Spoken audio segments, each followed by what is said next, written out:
अस्सलाम वालेकुम। मैं चांद वेलकम करता हूं अपने इलेक्ट्रिकल फंक्शंस यूट्यूब चैनल में।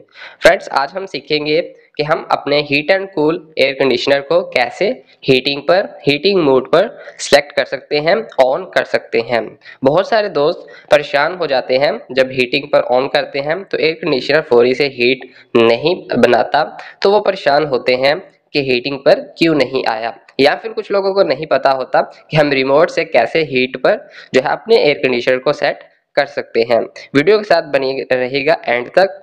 अगर आपको वीडियो अच्छी लगे तो आपने इसको लाइक कर देना है। अगर आप इलेक्ट्रिकल फंक्शंस यूट्यूब चैनल पर न्यू है तो इसको आपने सब्सक्राइब कर देना है। यहाँ पर मेरे पास रिमोट है। आपको कई तरह से रिमोट जो है वो देखने को मिलते होंगे, मतलब कि कंपनीज वाइज या फिर डिजाइन वाइज कई तरह के रिमोट मिलते होंगे, लेकिन मैं आपको दोनों तरीकों से बता दूंगा कि आपने जो है कैसे जो है इसको हीटिंग पर अपने एसी को ऑन करना है। सिर्फ आपको रिमोट से एक सेटिंग करनी है और उसके बाद एक काम कर लेना है। चलिए मैं आपको यहाँ पर बता देता हूँ। फ्रेंड्स, यहाँ पर आपके पास रिमोट मौजूद है। अब एक साइड पर जो आप देखेंगे आपको ऑटो, कूल, ड्राई, हीट मिल जाएगा।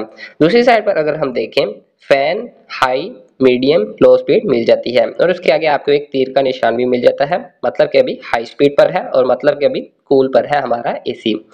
इस दोनों को सिर्फ आपको कंट्रोल करने के लिए एक मोड का बटन इस्तेमाल करना होता है और एक स्पीड का। मैं स्पीड का इस्तेमाल करूंगा तो मेरी हाई, लो, मीडियम स्पीड वो कंट्रोल होगी। इसी तरह अगर मैं यहाँ पर आ जाता हूँ ऑटो, कूल, ड्राई, हीट, तो मैं मोड से इसको कर सकता हूँ चेंज। अभी ड्राई पर है, अभी हीट पर है और अभी ऑटो पर है। तो इसी तरह मैं आपको बता दूं कि ज्यादातर रिमोट्स में आपको ये जो है लिखा हुआ ही मिल जाता है और आप आसानी से इसको हीट पर रख सकते हैं। आपने इसको हीट पर रखना है। फैन स्पीड आप जो चाहे वो आप रख सकते हैं। दूसरे रिमोट्स में, कुछ रिमोट्स में ये लिखा नहीं होता, वहां पर आपको इनके सिंबल्स मिल जाते हैं। सिंबल्स मत मीन्स कूल का क्या सिंबल होता है, ड्राई का, ऑटो का और हीट का क्या सिंबल होता है। यहाँ पर मैं आपको जो है वीडियो में शो कर दूंगा, आप देख सकते हैं ऑटो का, कूल का, ड्राई का और हीट का क्या क्या सिंबल्स हैं, जिससे आप जान सकेंगे कि ये वाला जो सिंबल है यहाँ पर हम रिमोट को सिलेक्ट करेंगे तो हमारा जो है एसी हीट पर होगा, या फिर हम इस वाले किसी इनमें से आप देखकर ही समझ सकते हैं कि कौन सा हीट का ऊपर लिखा हुआ है। तो वो सिंबल हीट का है, वो सिंबल कूल का है, वो सिंबल ऑटो और वो ड्राई का है। तो आप इसको भी नोट कर सकते हैं। अभी इसी तरह आपने जो है सेटिंग अपनी करके हीट पर और यहाँ से आप हाई, मीडियम या लो स्पीड कर सकते हैं।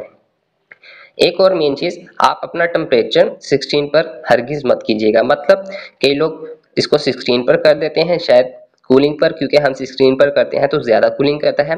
तो इसी तरह अब हम हीट पर कर रहे हैं तो हम इसको जितना ऊपर टेम्परेचर लेकर जाएंगे उतनी ज्यादा हीट बनाएगा। तो मैक्सिमम भी आप इसको 30 के पास रखें पहले दिन, मतलब कि जब आप इसको ऑन कर रहे हैं। तो यहाँ पर अब आपको क्या कर लेना है, सिर्फ अपने एसी को एक बार ऑन करना है रिमोट से। इसी सेटिंग से रिमोट से एक बार ऑफ करना है अपने एसी को और फिर 2 मिनट 1 मिनट बाद आपने रिमोट से ही इसको ऑन कर लेना है। ऐसा करने के बाद होगा क्या, आपका एसी जो है वो ऑन ही रहेगा और इसकी जो है ब्लोअर स्पीड स्लो हो जाएगी। और कुछ एसी जो है टाइम ले लेते हैं 1 मिनट का, कुछ एसी 2 मिनट का, कुछ एसी 5 मिनट तक टाइम लेते हैं। बस आपने एक बार इसको ऑफ करना है रिमोट से और फिर आपने 1-2 मिनट बाद इसको ऑन कर देना है इसी सेटिंग से, मतलब सेटिंग चेंज नहीं करनी। तो आपका एसी जो है आपको कुछ लोग समझते हैं, कुछ लोग यूँ समझते हैं कि शायद एसी हीटिंग पर नहीं आया। असल में हीटिंग का एक्सपेंशन वॉल जो है वो अभी ऑन नहीं हुआ होता, तो वो जो है जैसे ही काम वर्क करता है तो आपका एसी हीटिंग शुरू कर देता है। मतलब कि आपको 5 मिनट में आपको हीटिंग एसी से मिल जाएगी। तो बहुत ही आसान है। तो उम्मीद करता हूँ आपको वीडियो पसंद आई होगी। वीडियो अच्छी लगी है तो वीडियो को लाइक कर दें। चैनल पर न्यू है, इलेक्ट्रिकल फंक्शंस चैनल को सब्सक्राइब कर दें। अल्लाह हाफिज।